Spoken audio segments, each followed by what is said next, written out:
I was sitting at the head of a conference table that had cost more than my first car when my assistant laid a manila folder in front of me and said, quietly, the way she always delivered news she suspected I wouldn't like, "This one's a little unusual. You might want to look at it yourself." I almost waved her off. I hadn't personally reviewed a loan application in well over a year, not since we'd scaled past 40 employees and I'd built out a full underwriting team that I trusted completely. But there was something in the careful, measured way she set the folder down, in the slight pause before she stepped back from the table, that made me reach for it. And the moment I flipped it open and saw the name printed in clean black type at the top of the first page, I felt the air leave my lungs in a single, slow, deliberate exhale. The kind that your body makes when it is buying time for the rest of you to catch up. Marcus Hale. The man who had sat across from me at our own kitchen table, looked at the financial model I had spent 3 weeks building from scratch on a second-hand laptop with a cracked corner hinge, and laughed. Actually laughed, with his whole chest, head tilted back slightly, like I told a particularly good joke at a party, before saying the words that I have replayed in my mind more times than I could ever count, or would ever admit. "Dana, sweetheart, it's adorable, but let's be real. It's a little hobby. You really think you should be spending this much time on something that doesn't actually pay?" That was 5 years ago. Today, Marcus Hale was applying for a $250,000 business loan from Clearwater Lending Partners. And I was the CEO. He had no idea. I sat with the folder open on the table for a long moment, not reading, just existing in the particular quality of stillness that arrives when the universe decides it has a sense of humor. Through the glass wall of the conference room, I could see Deshawn at his desk, talking on the phone, turning a pen end over end in his left hand, the way he always did when he was working through something complicated. Beyond him, through the tall windows that faced the street, Columbus was doing its ordinary Tuesday morning things. Cabs, pedestrians, the yellow delivery truck that blocked our corner every Tuesday between 9 and 10, and that our whole team had simply incorporated into their understanding of the world. Everything was normal. Everything was exactly as it had been at 7:45, before my assistant walked in. And yet the folder in my hands felt like it weighed something that had nothing to do with paper.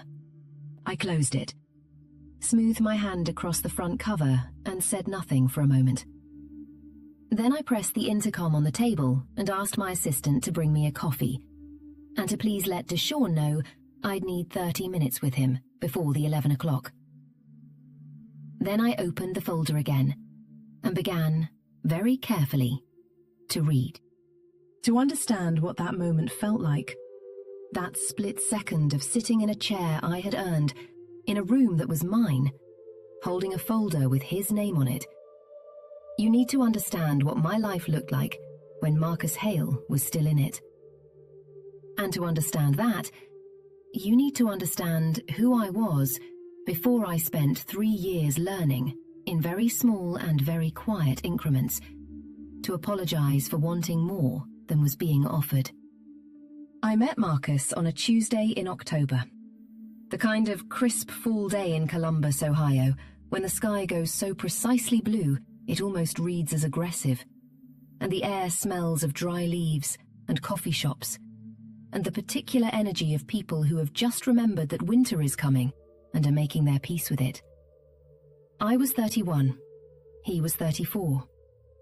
We were at a professional networking event in a renovated warehouse space in the short north, the kind of event where everyone arrives with business cards and ambition and leaves with neither.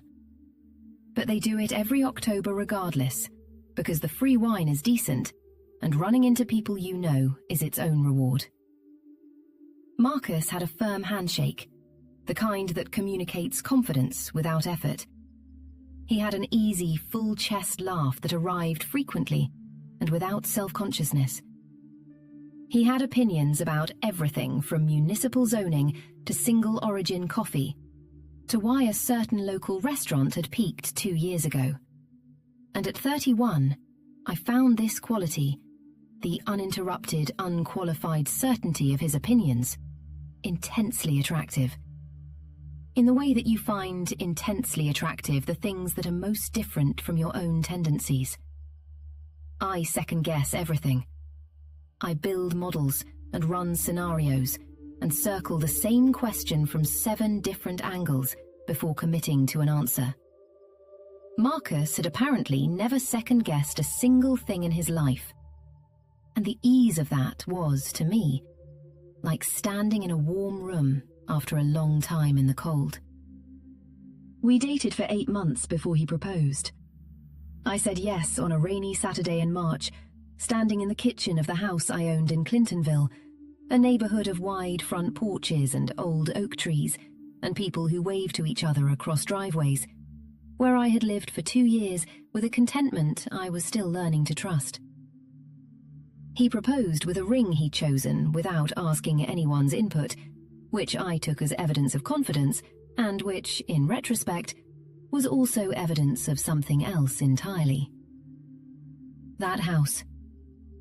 I need you to understand what that house meant to me, because this whole story is, at its deepest level, a story about a woman who built things, and about a man who could not reconcile himself to the scale of what she built. I had bought the Clintonville house at 29 with money I have saved over 4 years while working as a senior financial analyst at a mid-size consulting firm downtown called Meridian Group. I had lived, during those 4 years, in an apartment I'd kept deliberately cheap. 2nd floor of a converted Victorian on Summit Street. No dishwasher, radiators that clang through the winter like a percussion section with no conductor. I had driven a car I'd bought used and maintained past all reasonable expectation. I had eaten leftovers and made my own lunches and said no to vacations I wanted to take. And I had moved every dollar I could into an account I'd named, in a private act of will that I never told anyone about. The house. Not savings.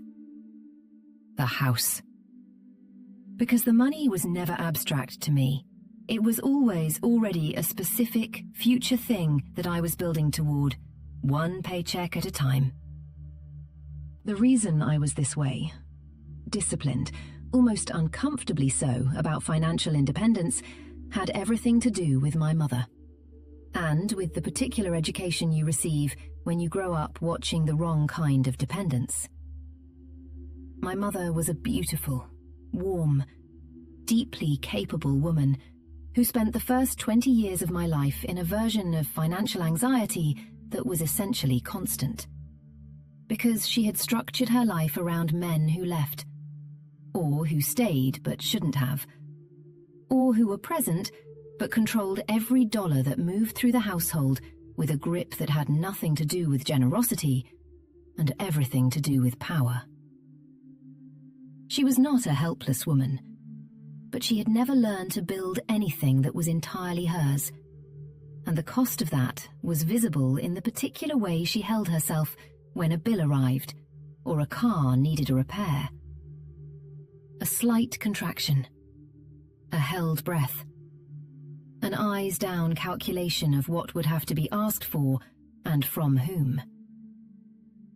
I watched that from the time I was 6 years old, and I made a promise to myself, in the wordless way that children make promises, that it would not be my story. The house in Clintonville was that promise made physical. 3 bedrooms, original hardwood floors that creaked in a specific sequence I had memorized, a kitchen with maple cabinets and tile from the mid-90s that had been chosen by people with confidence in their own taste, a backyard that was more ambition than actual grass. I planted a vegetable garden my first spring that produced, magnificently, 3 tomatoes, and a quantity of kale I had severely underestimated the density of.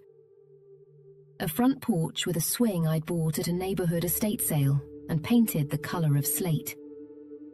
I owned it. No one had helped me buy it. No one had co-signed. No one had fronted the down payment. It was mine in the way that very few things in a person's life are completely and unambiguously theirs. And every morning I walked through the front door, I felt, briefly and powerfully, the particular satisfaction of something promised kept. When Marcus moved in after the wedding, he rearranged the living room furniture. He did it while I was at work, came home on a Wednesday afternoon to find the couch and reading chair transposed, the bookshelves shifted to accommodate a television stand he'd ordered without mentioning it. When I came home and found the room rearranged, he was in the kitchen and looked up with that easy smile and said, "I've been thinking. Better flow this way, don't you think?"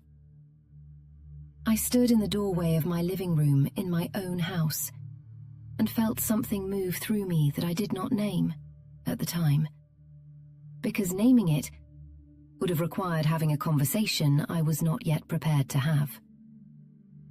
I moved the couch back the following weekend when he was at golf. He noticed. He didn't say anything, but he noticed. This is what I mean when I say it was never dramatic. There was no single conversation, no single event, no moment I could point to with precision and say, that is where it changed. There were instead 100 small moments, each individually dismissible, each arriving with plausible deniability, each one settling into a layer of sediment that accumulated, slowly, into something solid and heavy that I was carrying around without quite knowing I was carrying it. He introduced me at his company's events as my wife, Dana. And then, when people asked what I did, redirected the conversation, not obviously, not rudely, but with a slight pivot, a smile, a self-deprecating anecdote about his own work that turned the spotlight reliably back in a direction that did not include me. He talked about my job at Meridian Group as something I was good at, the way you're good at Scrabble or at parallel parking. A pleasant competence, not a thing that constituted a person's actual identity. His mother, Sandra, who called every Sunday and whom Marcus treated with a deference that I found, in the first year, touching, and then, in the second and third years, increasingly clarifying, asked me once at Thanksgiving whether my little business thing was more like a blog. I told her it was a financial model for a lending institution. She nodded once, the way you nod when something has been said and you are choosing not to engage with it, and then asked Marcus about a golf tournament his cousin had been in.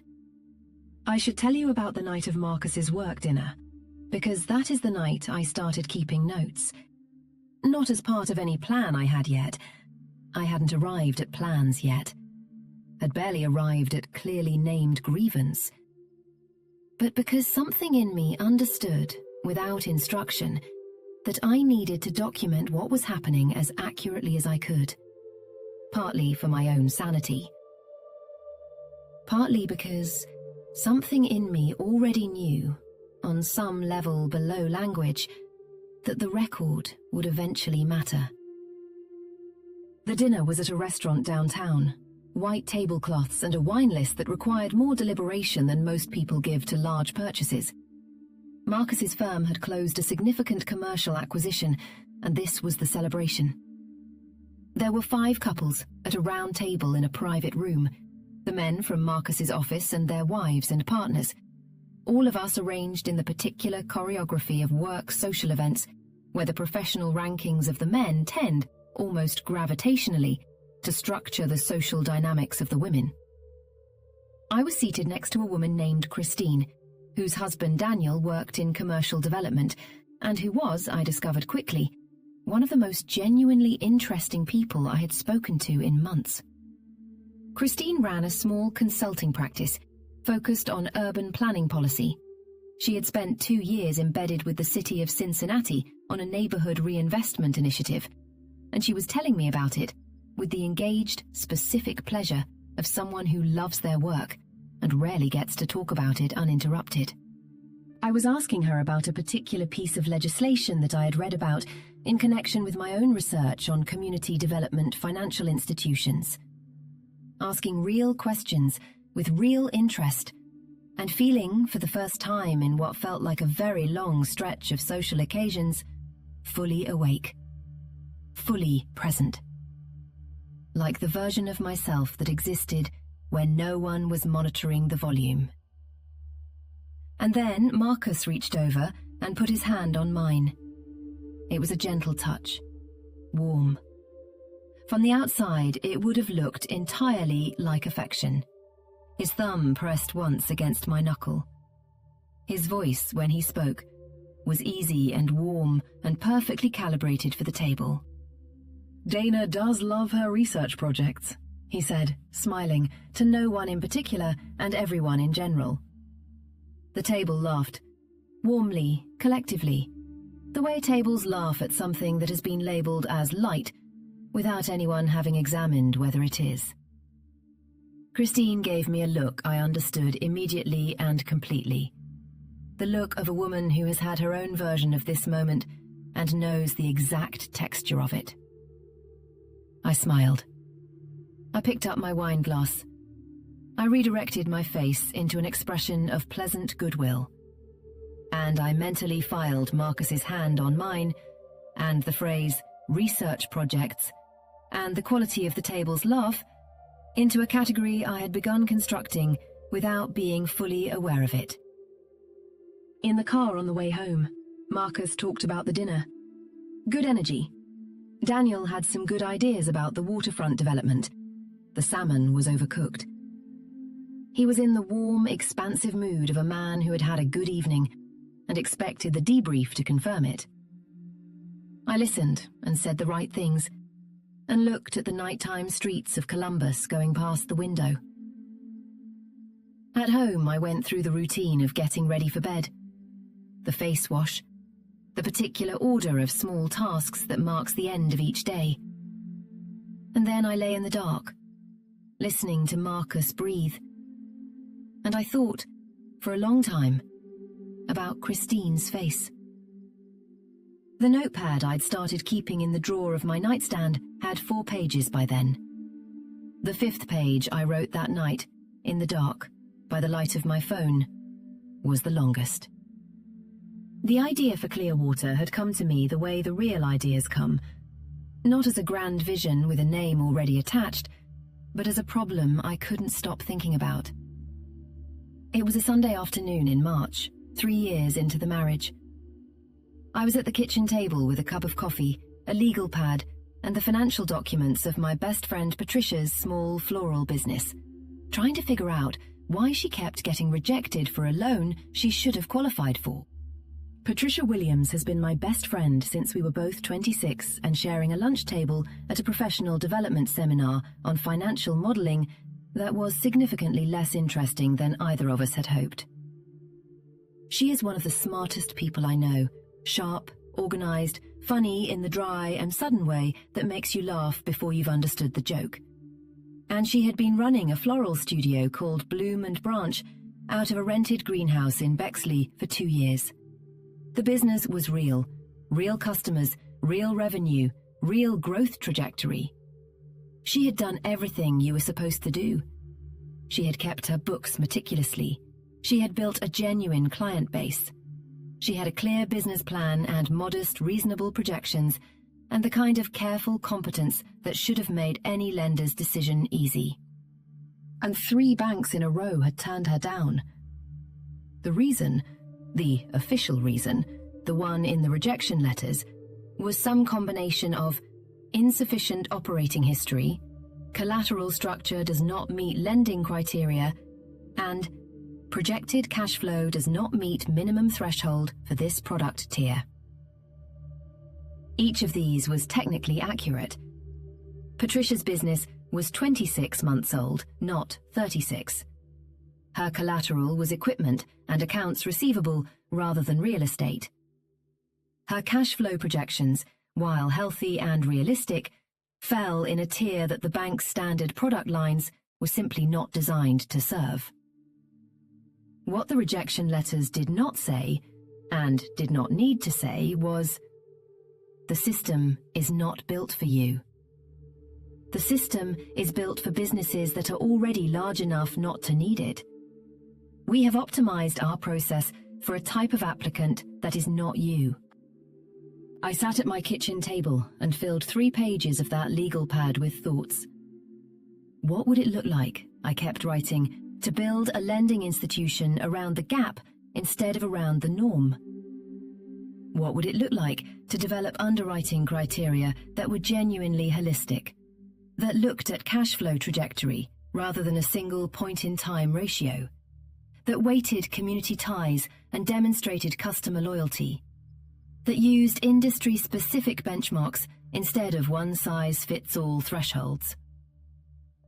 I had 8 years of financial analysis experience. I understood risk modeling from the inside, and I had watched enough smart, capable people, disproportionately women, disproportionately people of color, disproportionately people without generational wealth to use as collateral, get turned away from capital sources that they genuinely deserved access to feel something I could only describe as a kind of productive fury about the inefficiency of it. Productive fury, I have since learned, is one of the best fuels for building things that last. I was still at the table, surrounded by legal pads and printed research, when Marcus came home from golf. He set his bag down in the hallway with the particular heavy confidence of a man returning to his own domain, came into the kitchen, opened the refrigerator, and surveyed its contents with the same expression he used to review meeting agendas, looking for something worth his attention. "Still at it?" he said, not unkindly. "Working on a concept," I said. "A lending model, specifically structured for small business owners who fall into the gap between traditional bank criteria and predatory alternative lenders." He poured himself a glass of sparkling water and leaned against the counter, and I watched his face do the thing I had learned to read the way you learn to read weather. The slight forward tilt of the head, the eyes that stayed just a beat too still, the expression of attention that was also, underneath it, an assessment of relevance. "Like a non-profit?" he said. "Not necessarily. There's a federal certification program, Community Development Financial Institutions. CDFIs get access to federal funding and tax advantages, private capital but mission-driven underwriting. I've been looking at the models, and I think there's a structure that could work as a for-profit enterprise with a genuine social impact mandate." He looked at his water glass. "You already have a full-time job." "I know. This is just... It's an idea I'm working through." "You work 50 hours a week, Dana." "Marcus, I know. I'm not saying I'm starting a company tomorrow. I just think..." He set the glass down and looked at me with the expression I always struggled to object to, because it was so carefully constructed as concern. Warm, patient, a little tired on my behalf. "You take on a lot. You know how you get when you're running on something." I waited. "It's a nice idea," he said. "Very you, very thorough. I just don't want you burning yourself out on..." He gestured gently at the papers on the table. "On something that's still conceptual." I put the legal pads in the kitchen drawer that night. I didn't take them back out for 6 weeks, because at 34, I still believed in some portion of myself that the preceding years had not yet managed to dislodge, that the person who shared my house and my bed was probably perceiving something I was too close to see clearly. 6 weeks later, I took the legal pads back out. I had been lying awake on a Tuesday night, thinking about Patricia's 3rd rejection letter, about the specific language of "does not meet minimum threshold for this product tier," and I felt the productive fury come back in a wave that the 6 weeks of practical caution had done nothing to diminish. I got up at 2 in the morning and went to the kitchen and spread everything out again and worked until 5:30 when the light started changing outside the window, and I realized I had, in the margin of a legal pad, written the first rough outline of what would eventually become Clearwater's proprietary lending methodology. I made coffee. I watched the backyard go from grey to pale gold in the early October light. I thought about Patricia's greenhouse and about Christine at the dinner table and about 100 small moments of hand on wrist and little project and you know how you get. And then I thought about my mother and the promise I had made in the wordless way of children. And I wrote in the margin of the legal pad, "Keep going." So I did. The evening everything finally and irrevocably changed came at the end of a Tuesday in February, and I remember it with the specific sensory precision that the mind uses to mark the moments it understands, in real time, to be turning points. The light in the kitchen was the flat, depleted grey of Ohio February, a colour that has no warmth in it at all, that seems designed to communicate the exact midpoint of winter when the memory of autumn feels distant and the possibility of spring feels theoretical. I had been at the kitchen table for 2 hours. I had just gotten off the phone with Robert Chen. Robert Chen was a retired commercial banker who had spent 30 years in community lending before leaving the industry to do, as he put it, the things I should have done with that expertise all along. Patricia had met him at a women's business owners meetup, a monthly gathering in a rented event space above a restaurant on Broad Street, organised by a woman named Felicia, whom I had met twice and respected enormously. And she had introduced us, with the particular energy of someone who has decided 2 things belong together and is very confident about this assessment. "He's the real thing," Pat had told me. Not the kind of person who says interesting things and then disappears, the kind who follows through. I had called him twice before this Tuesday evening. The first call had been 40 minutes of him asking careful, specific, intelligent questions about the lending model. The second call had been 30 minutes of him asking more questions and then saying at the end, "Send me a full proposal. I want to see the complete structure." This Tuesday evening, I had called him to tell him the proposal was ready. "Good," he said, in the deliberate, unrushed voice of a man who has been having important conversations long enough to give them the space they need. "Send it by end of week. I'll review it over the weekend." "I want to be clear about the scope," I said. "This isn't a polished pitch deck, it's a working model. Full underwriting criteria, risk weighting, regulatory pathway, financial projections." There was a pause. "That's exactly what I want to see," Robert said. "The polish is the easy part. The model is what tells me whether the thinking is real." I had hung up the phone and sat very still for a moment in the kitchen, with my hand still on the receiver. I felt something in my chest that I recognized, carefully, as hope. The kind of hope that has earned itself, that isn't wishful, but is made of actual work and actual research and actual thinking done at 2 in the morning over months and months. The kind of hope that feels, for the first time, structurally sound. I had been revising the projections for 40 minutes when Marcus came home.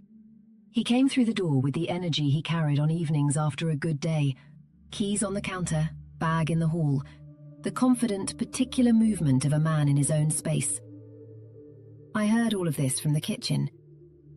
I was thinking, as he came in, about whether to tell him about Robert Chen.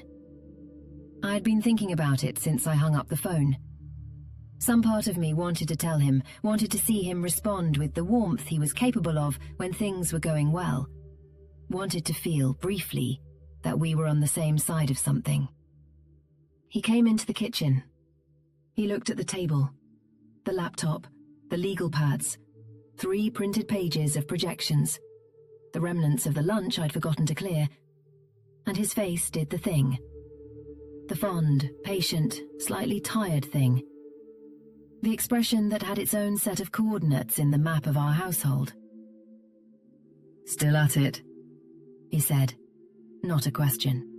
"Robert Chen wants the full proposal," I said. "The investor Pat introduced me to. He reviewed the model and he wants the complete package."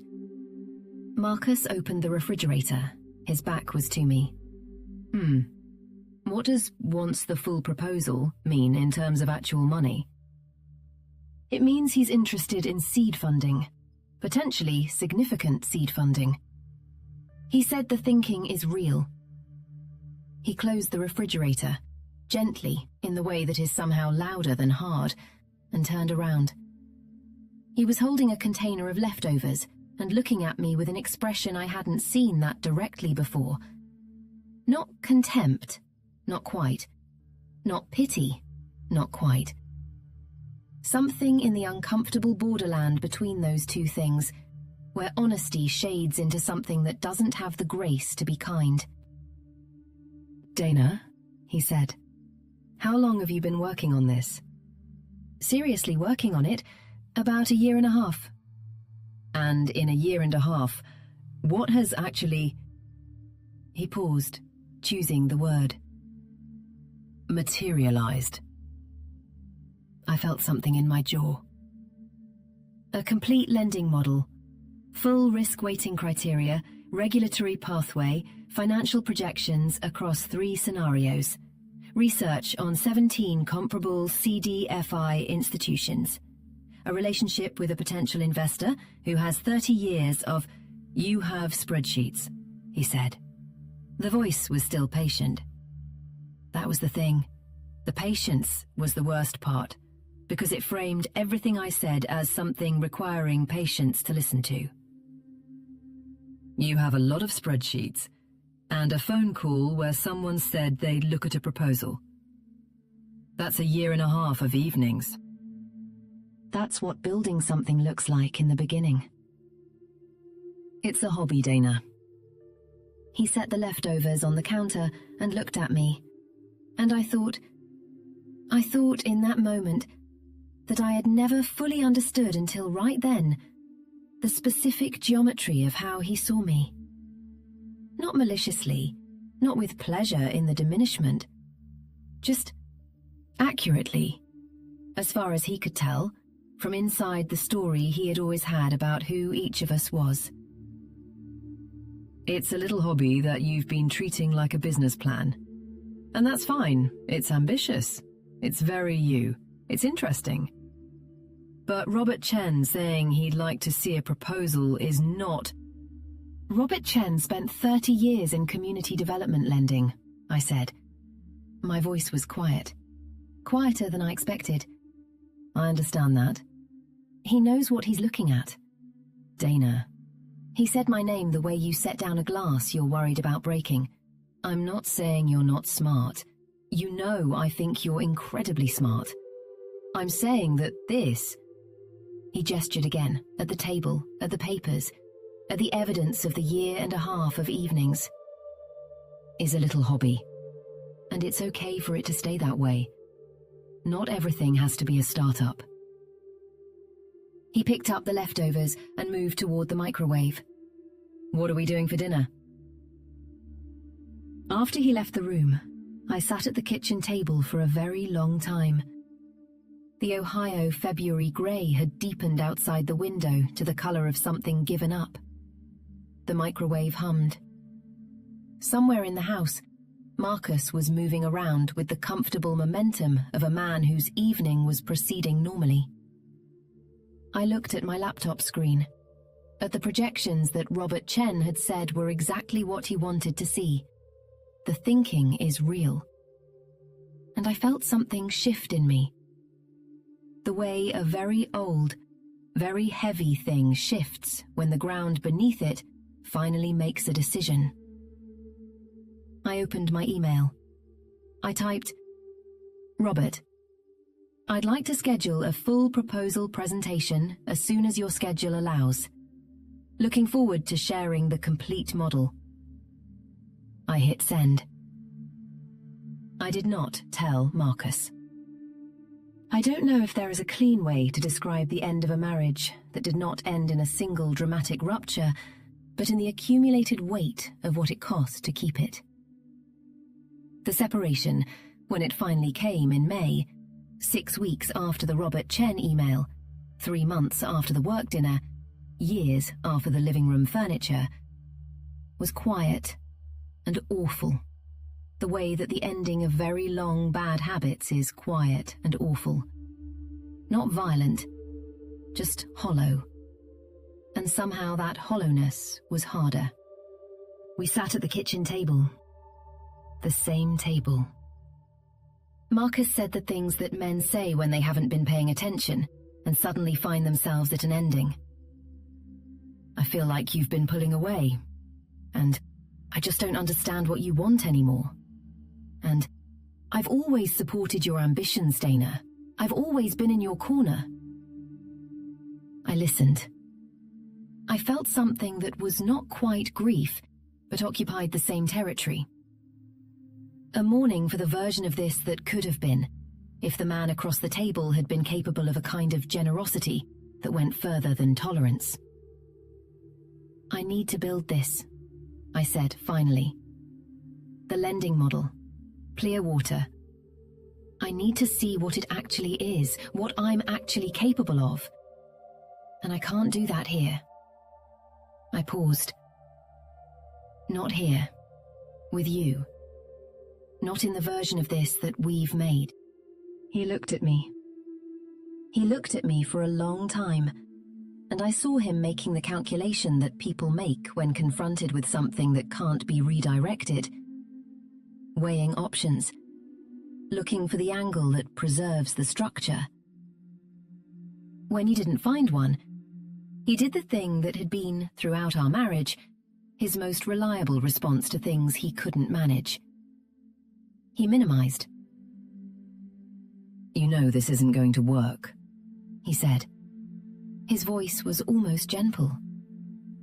"The business. It's not going to work, Dana. I'm not saying that to be cruel. I'm saying it because someone should say it." I looked at my hands on the table. I thought about Robert Chen and his 30 years of experience saying the thinking is real. I thought about the 3 pages of projections, the legal pad margins, the 2 in the morning work.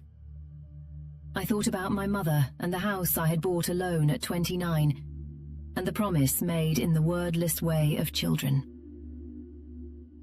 "Okay," I said. He took it as agreement. I did not correct him. I filed for divorce the following month. He was surprised by this. I was not surprised that he was surprised. The house in Clintonville, my house, the house I had bought alone at 29, stayed mine. That was never in question. That was the one thing I had always known exactly where it stood.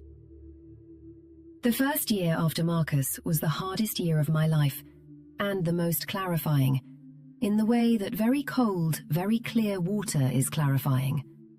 It shocks you, and then it shows you exactly where you are.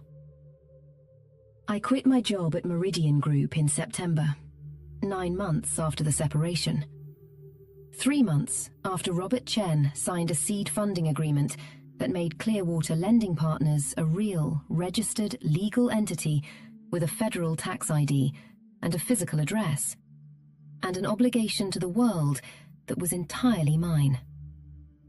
I remember sitting in my car in the parking garage of the Meridian Group building, where I had worked for 8 years, where I had run analyses on deals worth hundreds of millions of dollars, where I had been consistently excellent and consistently underestimated. Holding a letter with my resignation date on it. My hands were steadier than I expected. My heart was louder than usual. The garage smelled of exhaust and concrete, and that particular cold that parking garages have in autumn. A smell that has nothing romantic in it, nothing cinematic. This is what the beginning feels like, I thought. Not roses. Concrete and exhaust and a resignation letter, and absolutely no guarantee of anything. The office I rented for Clearwater was a single room on the 3rd floor of a mixed-use building in the short north, above a coffee shop called Grounds, whose owner, a warm and perpetually caffeinated woman named Marisol, let me use her back corner table for meetings I wasn't ready to hold in a conference room yet. The room cost $750 a month. It had 2 windows, a bathroom down the hall that I shared with a graphic designer named Kevin, who worked across the corridor and who always said hello in the morning with the specific brightness of someone who had been working alone for too long. I furnished it with a desk I bought on Craigslist, a chair that was not quite ergonomic, a whiteboard that I filled and erased and refilled so many times that the surface developed a permanent grey undertone, and a spider plant on the windowsill that I named, privately, Robert, after the investor who had made any of this possible. Patricia came in 3 days a week to help with operations during those first months. She had the particular gift of organised people who also understand chaos. She could hold a spreadsheet and a crisis simultaneously and give each its proper weight. Deshawn joined us in November, a recently laid-off bank analyst in his early 30s who had spent 6 years in traditional commercial lending and had, as he explained in his interview, become tired of being part of a machine that was designed to exclude the people who needed it most. He looked at the lending methodology I'd developed on that kitchen table over 18 months of evenings, spent 40 minutes reading it in silence, and then looked up and said, "This is more work than the standard approach. A lot more. But I think it's right." I almost closed my office door when he left, so I could sit quietly with that sentence for a moment. I think it's right. After years of, "It's adorable," and "It's a little hobby," and "This isn't going to work." 3 flat, unambiguous words that treated what I'd built as a real thing. As a thing that could be right or wrong, rather than a thing that could be sweet or misguided. I did close my door, actually. Just for a minute. Those first 18 months were a sequence of things I had never done and had to figure out in real time, each one requiring a version of me that I was building as I went. Regulatory filings. The federal CDFI certification process was a document labyrinth that required documentation to justify other documentation. A process that tested not just your organizational capacity, but your patience and your willingness to believe, on the 11th revision of a supporting document, that the destination existed. Payroll, which is a spiritual experience unlike any other when you are personally responsible for a paycheck that is not your own. The specific anxiety of cash flow management, when the cash is not theoretical, but actual money that actual human beings are depending on to pay their rent. Insurance. Leases.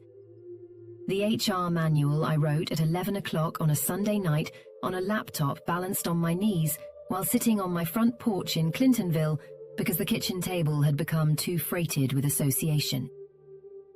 I called Patricia once during that period at 10:45 on a Wednesday. She answered on the second ring, which is what Patricia does. "Tell me it's going to work," I said. I was sitting in my car outside the office. I had forgotten to eat since 7 in the morning. The short north was doing its Wednesday night things around me.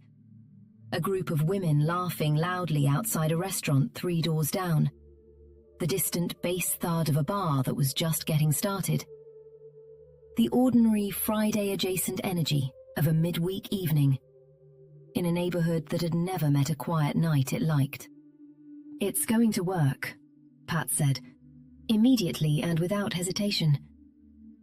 "You cannot possibly know that." "I know you. Same thing." I looked at the steering wheel. My hands were on it, even though I had no intention of driving anywhere. "He said it wasn't going to work. At the kitchen table, the night I told him about Robert Chen. He said, someone should say it." "I remember," Pat said. What if he was right? What if that was just... What if it was the one time he was actually seeing clearly? There was a pause. When Patricia speaks after a pause, it means she has decided you need the honest version rather than the kind one, and you should brace accordingly.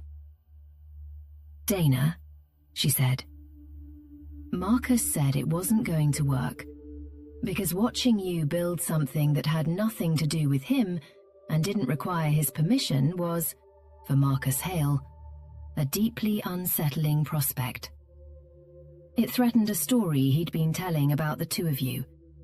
A story where you were the smart, capable woman who needed to be managed. That is not a prediction. That is a fear. And it is his fear, not yours." I sat with that for a long time.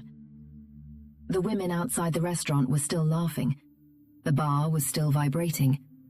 Columbus was minding its own business. "Go get food," Pat said. "Go to sleep. Come back tomorrow." "Okay," I said. "Also," she said, "first loan closes next month. Deshaun called me. He wanted me to know before you announced it." Something cracked open in my chest. Not dramatically, quietly, like a window in a room that has been closed too long. "Okay," I said again, differently. Clearwater processed its first loan in February of the second year. A $22,000 working capital line of credit for a black-owned catering company in Linden, Columbus, called Sunday Table. A husband and wife operation that had been feeding their neighborhood for 3 years had been turned down twice by traditional banks, and whose owner, a woman named Denise, cried when Deshaun called her with the approval. He did not tell me she had cried until after the fact. I was glad he told me.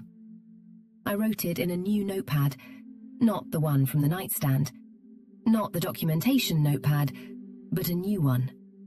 A different kind of record. By the end of that year, we had closed 11 loans. We had hired Keisha, who was 28 and had been working in financial services long enough to become angry about it in the productive way, and who had a talent for reading projections that was almost intuitive, like a musician reading notation. We had moved out of the single room and into a larger suite on the same floor. 3 rooms, a conference table, the spider plant, Robert, still alive, somewhat shockingly. I'd stopped doing the payroll myself. I'd started sleeping again, mostly, on most nights. I had not spoken to Marcus Hale since the papers were signed. It was at a professional association dinner, the Columbus Financial Services Collaborative, an annual event that I had started attending once Clearwater was established enough to merit my presence in a room like that I ran into Greg Hale. Greg was 44 by then, quieter than his brother, in the way that a lake is quieter than a river. Not because it has less in it, but because its current is entirely below the surface. He worked in private equity in Chicago, came back to Columbus for the annual event because he had grown up here and maintained the kind of professional ties that people who grew up somewhere and then left sometimes use as permission to feel they never entirely did. His wife Claire was at the table, with 2 colleagues from her firm. She ran a women-focused financial advisory practice in Chicago, and she was, I'd always thought, one of the most clear-eyed and quietly formidable people I had ever met. She looked at me across the table when we all sat down. and gave me the brief, warm, unambiguous smile of a woman who knew more than the occasion required her to acknowledge. Greg and I ended up standing near the bar during the cocktail hour, with drinks we were using primarily as something to hold. I heard Clearwater is doing well, he said. 18 loans closed in the first year, I said. $400,000 in community capital deployed. He nodded. Something in his expression was working on itself, the look of a man who has been carrying a thing for some time and can feel it getting heavier. I owe you something, he said. I waited. I owe you an apology, first of all. He turned his glass in his hands. The bar noise around us, laughter, clinking glasses, the particular white noise of a crowd of professionals releasing a week of tension was loud enough that our conversation had its own privacy. For not saying something sooner. You told me what I needed to know at the Bar Association event, I said, thinking he was referring to the conversation we'd had 2 years earlier at a similar occasion, when he had told me, gently, about the CDFI technical assistance programs he thought I should look into. That was helpful. That's not what I mean. He looked at me directly. His eyes had the quality of someone delivering a thing they have rehearsed and still find difficult. Marcus called Robert Chen before you submitted your full proposal. The bar noise continued. A glass clinked somewhere behind me. I was aware of my own heartbeat. What do you mean he called Robert Chen? I said. My voice was very level. I have noticed in the years since that my voice goes very level when I am processing something that my body has received before my mind has finished catching up. Greg didn't look away. About 6 weeks before you sent the full proposal. Marcus called Robert and told him he was concerned, that you had been under significant stress, that the business concept was more of a coping mechanism than a serious professional venture, that Robert should think carefully about what he was getting involved in. He paused. Robert called me because he knew I knew you. He didn't drop the proposal, but he wanted me to know what had happened. I looked at the glass in my hand for a moment. I thought about the evening in February when Marcus had come home to find me on the phone with Robert, when he had stood in the kitchen doorway with leftovers and told me it was a little hobby. I thought about the 2 weeks after that conversation, how Marcus had been notably generous, notably encouraging, asking about the project, with a warm interest he hadn't shown before. I thought about how, at the time, I had found this encouraging, had thought, maybe he's coming around. He tried to kill it, I said. He tried to kill it, Greg confirmed. I stood with that, felt the full weight and shape of it. Not the heat of outrage. Outrage is for things you haven't yet fully processed. What I felt was colder and stiller and more complete than outrage. It was the feeling of a map finally showing you the terrain you had been walking across without being able to see it. Did it work? I asked. No, because Robert Chen is a better man than Marcus counted on, and because your proposal was exactly as strong as you knew it was. Greg looked into his glass. I should have told you before. I should have told you when Robert called me, when Marcus did it. I told myself it wasn't my place. I told myself I didn't know the whole picture. Claire told me I was making excuses. He paused, and there was a rawness in his voice that I believed, because it had the texture of something that had been sitting in a person for a long time and was finally being said at the correct volume. She was right. I was making excuses. He's my brother, and I loved him. And I let that be a reason to stay quiet, when staying quiet had a cost. It had a cost to you, I thought about what it takes to make that call. The call Greg was making now, late, but making. To name your own failure directly, without the buffer of rationalization. He was not a bad man, Greg Hale. He had made the wrong choice, and was choosing, now, to own it in full. Which is not nothing. "How is he?" I asked. The question surprised me slightly. The old reflex of care. Greg was quiet for a moment. "He's had a difficult year. His firm went through restructuring. He's been trying to start something of his own, a consulting practice." He glanced at me briefly, carefully. "Strategic advisory services, small business sector." Something in the back of my mind filed this information in a folder without a name yet. Claire appeared at Greg's elbow, glass in hand, and looked between us with the calm intelligence of a woman who had probably been watching our conversation from across the room and had developed accurate hypotheses about its content. "Dana," she said, warmly and simply, and then, "What you've built with Clearwater is remarkable. I mean that with my whole chest." She looked at me the way she always had, without the slight evaluative quality that Marcus had always brought to it, the calibration, the weighing. Just the direct assessment of one person looking at another. "I've been watching your annual report numbers. Your approval rate for women-owned small businesses is extraordinary. Do you ever think about partnership structures, referral networks, shared resources? My firm works with a lot of small business clients in the prep phase, who would benefit enormously from what you offer." I looked at her, felt something expand slightly in my chest. "Yes," I said. "Let's talk." Greg, next to her, exhaled.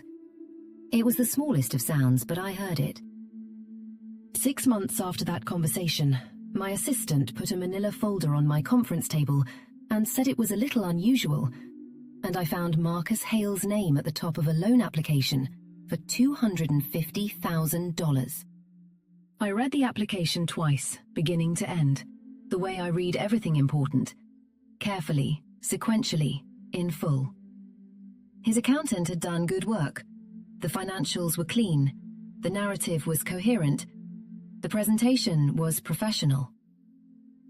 He was applying under the name ClearPath Strategic Partners, which I noted without comment, though the echo, ClearPath and Clearwater, beginning with the same route, landing in the same territory, sat in my mind with the particular stillness of something that might be coincidence and might not be. And then I reached the methodology section. The client assessment framework Marcus had developed for his consulting practice was described in clean, professional language across 2.5 pages. It outlined a holistic evaluation model for small business clients, one built around cash flow trajectory rather than static financial ratios, community integration metrics, customer loyalty indicators, and non-traditional collateral assessment. It described a proprietary sequencing of analytical nodes that weighted certain factors above others in a way that was specific and counterintuitive, and required both financial expertise and a deep understanding of why traditional lending criteria failed certain categories of borrower. I read it once. I went back to the beginning and read it again. Then I called Deshaun into my office and asked him to pull our CDFI certification documentation from 2021, the full package, including the proprietary methodology appendix that we had filed as part of the federal application. He brought it to me in a cardboard folder. I set it beside Marcus's application on my desk and read both documents in parallel, with the careful attention of someone who wants very badly to be wrong about what they are seeing, and is, as they read, understanding that they are not wrong. The framework in Marcus's application was mine. Not inspired by mine, not the natural overlap of two people working in the same field who had arrived at similar conclusions by different paths. Mine. The same analytical architecture, the same sequencing of evaluation criteria, the same specific weighting logic across 17 decision nodes. Restructured, likely rephrased, section headers renamed, example language swapped out for new examples, but mine underneath all of it. The way a building is still the same building when you paint the walls a different color. He had been paying close enough attention to steal it. My first response, as I have said, was laughter. A single, short, involuntary laugh that arrived before the rest of my feelings had assembled themselves. And then the feelings arrived. And they were not what I might have predicted. Not hot, not shaking. The quality of what I felt was closer to a very clear, very cold, very complete understanding. The kind that arrives when you have been waiting, without knowing you were waiting, for the final piece of information that makes the whole picture legible. He had told me it was a little hobby. He had called Robert Chen and told him I wasn't thinking clearly. He had folded his arms and his voice into the posture of a concerned, patient husband, watching his wife work herself up over a project that wasn't going anywhere. He had smiled and redirected conversations and said, "You know how you get," and put his hand on my arm at dinner tables and managed, with meticulous consistency, my sense of what was possible for me. And the entire time, he had been paying enough attention to steal the thing I was building. There is something clarifying about that, in a way that is nearly terrible in its completeness. The dismissal and the theft are not contradictions. They are, I understood now, the same thing, seen from different angles. You don't steal what you believe to be worthless. You steal what you know to have value, and have decided not to acknowledge. I sat at my desk for a long time. The spider plant on the windowsill needed water. Outside, Columbus was doing what it always did. Deshawn was at his desk. Keisha was in the conference room with a call. The ordinary machinery of the thing I had built was running, as it ran every day, without fanfare and without pause. I picked up my phone and called Patricia.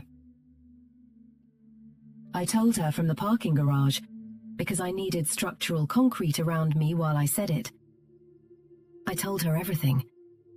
The name, the amount, the methodology, the 17 decision nodes that were mine. There was a silence that had the particular texture of someone taking a breath at a very careful pace. "He did not," said Patricia. "He did. Deshawn pulled the comparison documents. I've been looking at them for over an hour." "Dana Cole." "I know." "What are you going to do?" I had been sitting with this question since I laughed my single involuntary laugh at my own desk. I turned it in my hands, felt its weight and its edges. There were legal options. Real ones, actionable ones, the kind that Renata Osei would be very interested in. There was also the option that the loan application had handed me directly, with no legal intervention required. The option that was simply, do your job. "I'm going to process his application," I said. And deny it. By the book. Same criteria, same process, same standards we apply to every applicant. I'm not going to do anything extraordinary. I'm just going to do my job. I paused. And then I'm going to call Renata about the methodology. Silence for a moment. In the silence, I could hear Patricia understanding the geometry of what I was describing. "You're going to make him walk through the door he tried to keep you out of," she said. "And then You're going to deny him, in writing, on his own application, by the criteria he thought you were too small to ever establish. He doesn't meet the criteria, I said.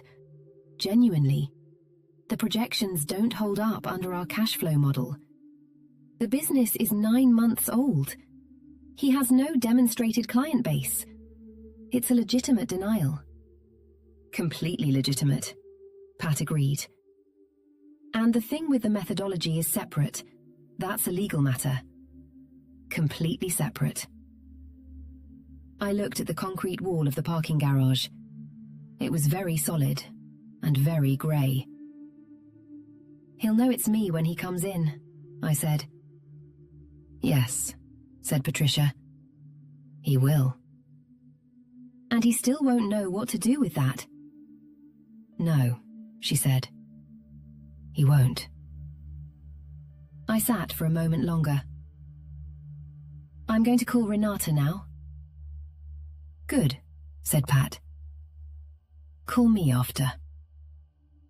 Our underwriting process required that applicants be contacted for any supplementary questions before a final decision was issued, which meant Marcus would receive a call from Deshawn, which meant Marcus would eventually be informed that an in-person meeting was available to address questions about his application, which meant he would come to the Clearwater office. I let Deshawn handle the initial outreach. Deshawn called Marcus on a Wednesday afternoon and left a message. Marcus called back within the hour, which told me something about his cash position. They scheduled a Thursday meeting at 2 o'clock. When Marcus asked who he would be meeting with, Deshawn said, correctly and neutrally, that the senior underwriting team would be present and that the CEO might sit in depending on schedule. Thursday morning, I dressed with the deliberateness of someone who has thought about this moment and decided to arrive at it as exactly themselves. A charcoal blazer I had bought at a boutique on High Street whose owner knew my name. Dark trousers, heels I could walk 3 miles in. My hair the way I had learnt to wear it over the years, since I stopped asking whether it was too much. I looked at myself in my office bathroom mirror at 1:45 and saw the woman who had made something from a legal pad and productive fury and 2 in the morning work. And I was, I thought, not displeased to be her. At 2 o'clock, Deshawn opened the conference room door and led Marcus Hale in. Marcus was wearing a suit I didn't recognize, newer than the suits from our marriage, a careful grey that communicated professional ambition. He was carrying a leather portfolio that he held the way men hold things when they want to look prepared. He came through the door with the particular forward energy of a person who has already rehearsed the meeting in their head, who has a version of this going, a sense of the dynamics, a register he's planning to use. And then he saw me. I watched it happen in sequence. Recognition, recalculation, a very fast assessment of options, and then, beneath all of those, moving through his face like weather through glass, something that was not any of those things. Something that was simply the physiological expression of understanding in real time that the room is not the room you prepared for. He recovered. He was always good at recovery. He had had a lifetime of practice at arriving in rooms and making them his. "Dana," he said.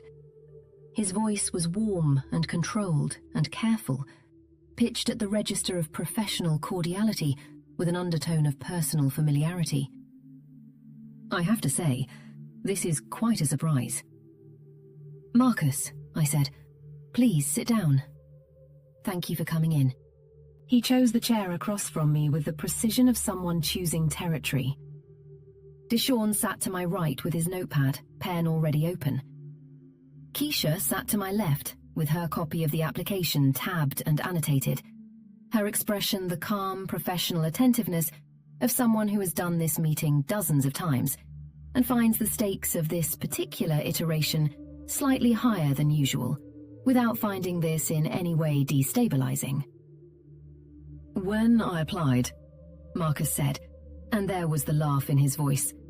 The full chest one, the social glue. "I didn't connect the name. Clearwater. I didn't put it together." Clearwater Lending Partners, I said. Established March 2020. CDFI certified October 2021. 41 loans closed last quarter across Central Ohio. I kept my voice entirely level, the way a table is level. "We should go through your application." Something shifted in his posture, not visibly, not dramatically, just the small, subtle adjustment of a man who has understood that the version of this meeting he had prepared for is no longer the meeting he is in. "Of course," he said. "Your pipeline projections," said Keisha, opening to the relevant page with the easy precision of someone who has been inside these numbers, "rely on a client conversion assumption that our analysis doesn't support, given your current signed engagements." "I think if you look at the comparable market benchmarks..." "We've looked at the comparable market benchmarks," Keisha said pleasantly. "The conversion rate isn't supported by them." "The business is 9 months old," Deshawn said. "Our minimum operating history for this loan tier is 12 months. Marcus looked at him. "I understand that the standard criteria..." "The criteria are standard across our portfolio," Deshawn said. "They apply uniformly, regardless of business type or applicant background. 9 months does not meet 12 months. Marcus looked at me. I met his eyes and kept my face exactly as it was. "I'd like to speak to you privately," he said quietly. The register had shifted. Personal now, the kitchen table register. The one that had weight because it came from somewhere real. "Given our history, I think there are context questions." "Our history is not a variable in this application," I said. "The criteria are consistent for every applicant we see. My team is part of this process." I paused. "There is one additional matter I need to raise." His jaw did something he didn't intend. I laid both documents on the table, his application, open to the methodology section, and our 2028 CDFI certification document, open to the proprietary framework appendix. I turned them to face him. "Our attorney has reviewed these documents," I said. "The client assessment framework in your methodology section follows the same analytical architecture as our proprietary lending model, the same sequencing, the same weighting criteria, the same 17-node evaluation matrix. This was developed internally over a period of approximately 2 years and filed as part of our federal CDFI certification in 2021. I looked at him. My voice was very quiet, the kind of quiet that is not softness. "Our attorney will be reaching out directly. But I want you to understand that we're aware of it and that we consider it a serious matter." The room was very still. Keisha's eyes were on her notepad. Deshawn's hands were folded. Marcus was looking at the 2 documents on the table. At his words and my words side by side.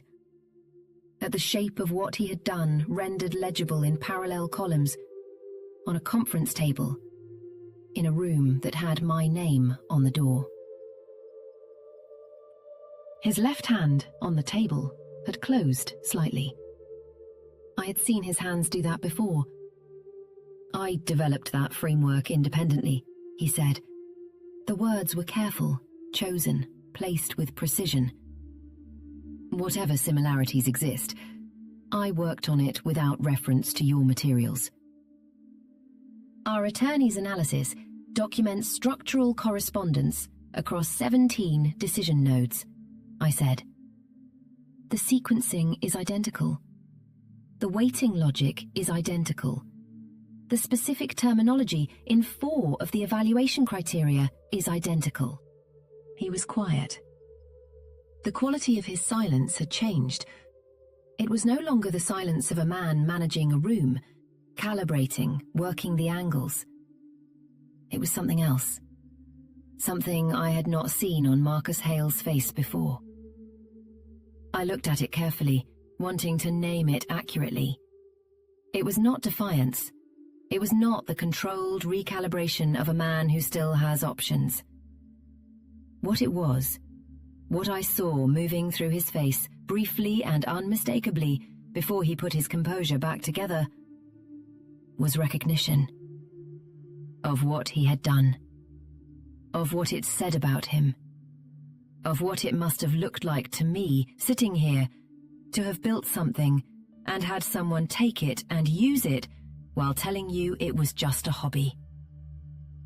He gathered his portfolio. He stood. He looked at me one more time. Not the managed look, not the dinner party look, not the refrigerator door look. Something rawer and smaller and, in its way, more honest than any expression I had seen on him in the years we were together. "What happens to the application?" he asked. "You'll receive a formal written decision within 5 business days," I said. "Based on our underwriting criteria, we'll be recommending denial at this time. If the business reaches 12 months of operating history, and if the pipeline concerns are addressed, you're welcome to reapply." I paused. I had been turning the next thing over in my mind since I first read his application, trying to find the weight and shape of it. Not cruel, not triumphant, just true. The kind of true that is also, in some quiet way, a conclusion. "Marcus, you told me it wasn't going to work. You told Robert Chen I wasn't thinking clearly. And then you used the methodology I built as the foundation for your own business."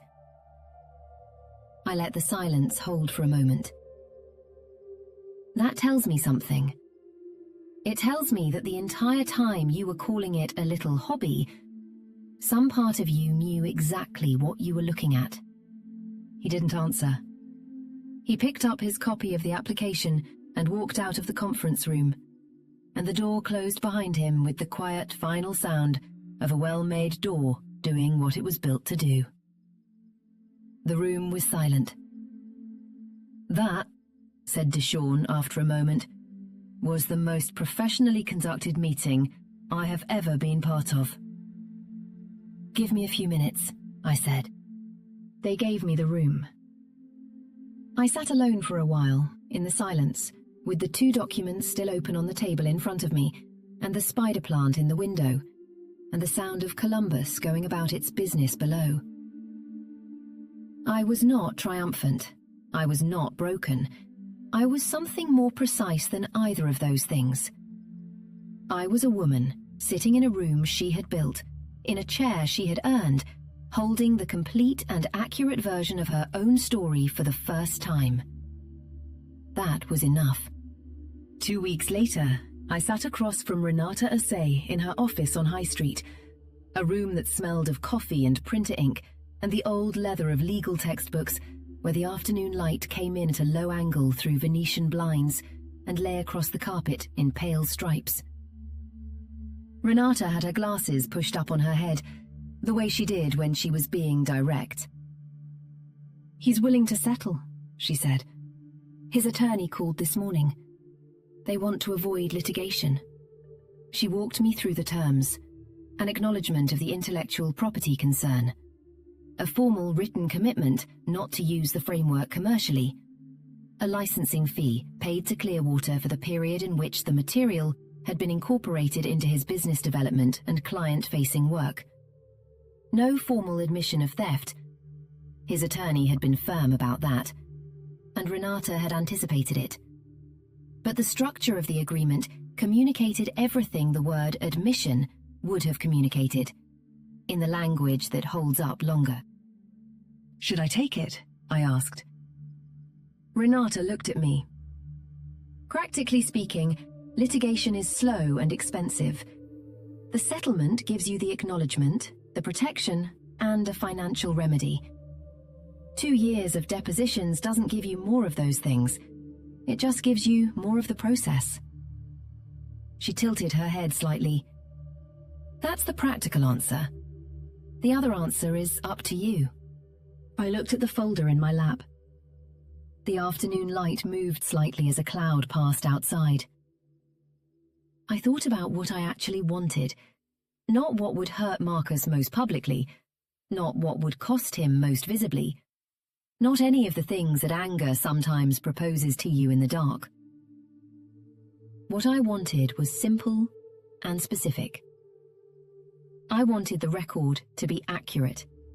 I wanted what I had built to be legally protected. I wanted the kitchen table to be on the record. The 2 years of evenings, the legal pads, the 2 in the morning work, as the origin of this thing. I wanted "It's a Little Hobby" to have to answer, on paper, in formal legal language, to "It was actually worth $250,000 to steal." "I'll take the settlement," I said. Renata nodded and reached for her pen. "How are you doing?" she asked. "With all of it." I thought about it honestly. Outside, High Street was doing its midday things. The light was still moving on the carpet. "I'm good," I said. And then, because it was more specifically true than the short version, "I'm actually genuinely good." She smiled, brief and real. "Good. Now, let's talk about your quarterly CDFI reporting, because there are some compliance questions we need to walk through before the end of the month." I laughed. It was the right note. Not a resolution scene, not a climax. Just the next thing. The ordinary next thing. The unglamorous essential work of running something real. I'd always found that clarifying. That the thing you built keeps needing you to show up. Keeps needing your attention. Keeps asking, "Okay, what's next?" It doesn't pause for your victories. It expects you to keep going. So I did. Greg called me 6 days after the settlement was signed. I was standing at my office window, watching the short north below, the coffee shop, the street, the delivery truck that was blocking the corner again in its reliable, twice-weekly way. "I heard about the settlement," he said. "Through Marcus?" "Through Claire, actually. Marcus told her." A pause. "He's taking it hard. All of it. The loan, the methodology. He's..."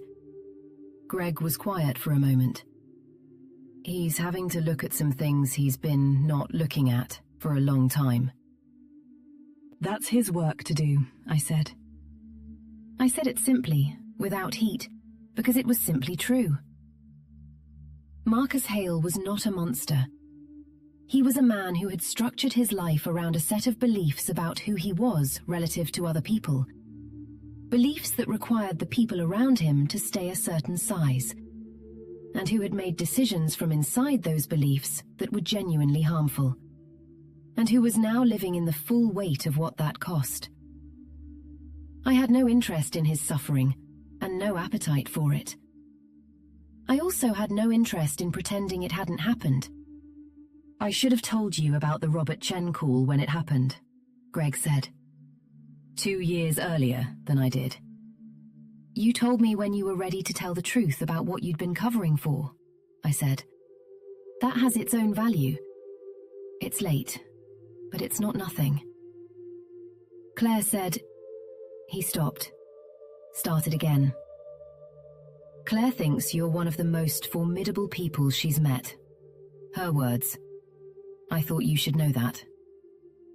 Something in me, very quietly, was glad. "Tell her the partnership proposal is ready when she is," I said. "I've been working on the structure. I think it's going to be good."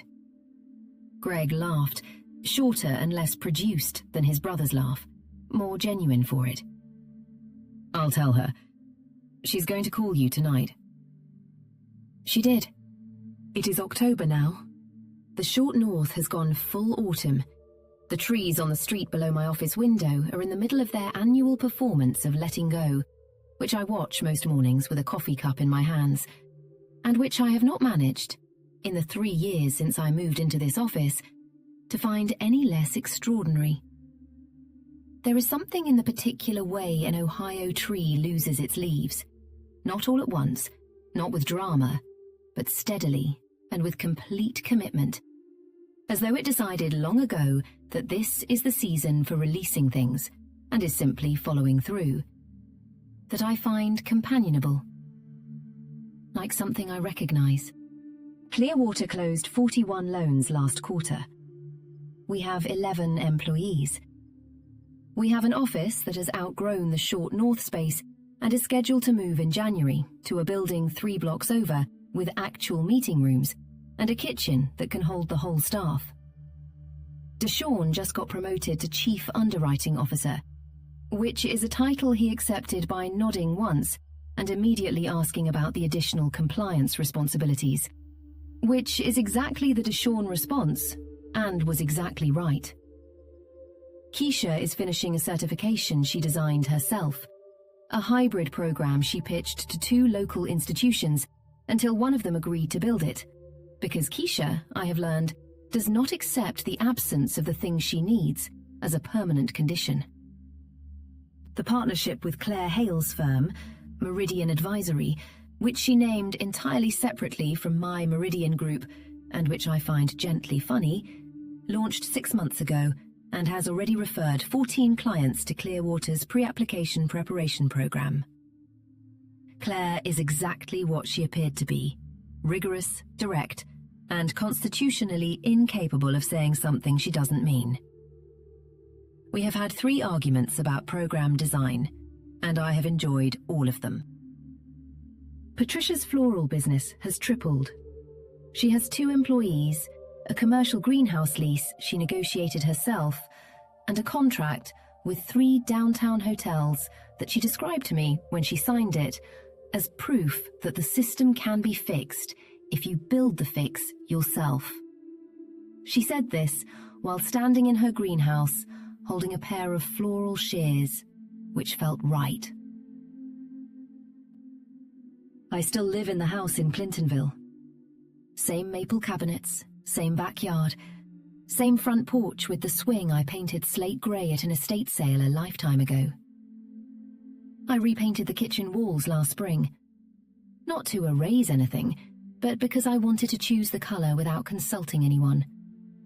And the colour I chose is a soft, warm white that changes quality with the light throughout the day, that looks one thing at 7 in the morning and a different thing at 6 in the evening, and which I have not tired of in any of the 12 months since.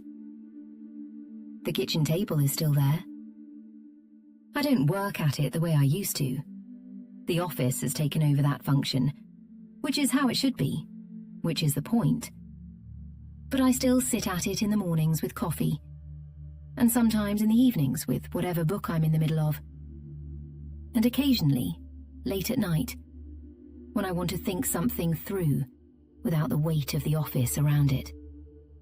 I have not spoken to Marcus Hale since the conference room. I understand, through the minor ambient news that moves through networks of people who once shared a life, that he has restructured his consulting practice, rebuilt his methodology from the ground up this time, and is doing reasonably well. I wish him, genuinely and without warmth and without coldness, whatever peace a person finds when they stop needing other people to be smaller. It is a specific kind of wish, accurate rather than generous, honest rather than kind. I think it is the right kind.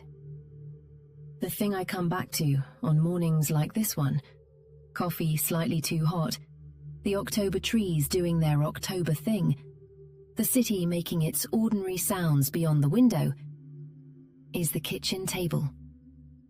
Not the arguments at it, not the night Marcus called it a little hobby, just the table itself, on the evenings when he wasn't there and I was, spread out with legal pads and printed research, and the particular productive fury of someone who knows, without yet being able to prove it, that the thing they are building is real.